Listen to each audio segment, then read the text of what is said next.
Da li je slavni vojvoda iz Prvog srpskog ustanka, Momir od Lučice, znao da skuva gulaš, nema istorijskih podataka, ali da se današnji meštani Lučice u tom pogledu svojski trude, nema sumnje.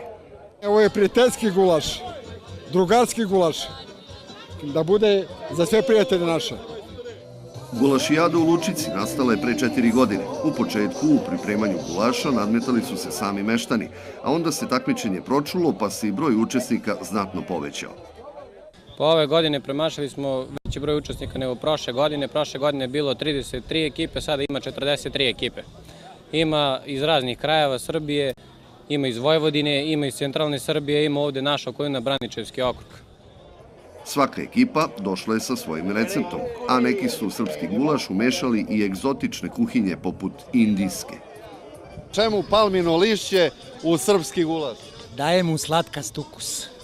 Ono nema miris, to lišće nema nikakav miris, ali daje neku slast, a ja volim tu kombinaciju slatko-ljuto. Ima mnogo ljudi koji vole to, volim ja. Pa nismo došli da pobedimo, došli smo da se družimo. Za one kojima je gulaš dosadio ili nisu njegovi ljubitelji, organizatori su pripremili ono što nikada ne može da zakaže – pasulj. Znači, sprema se gulaš, ali se jede pasulj. Da, tako je. Pasulj je ipak za ručak, gulaš je za kasnije, za večeru, za sve učesnike ove manifestacije i goste.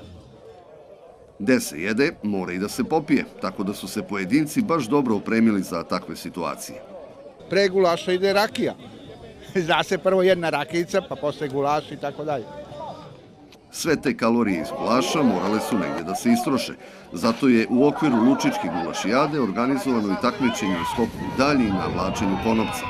Pobednik je bila ekipa Meminac iz Požarevca.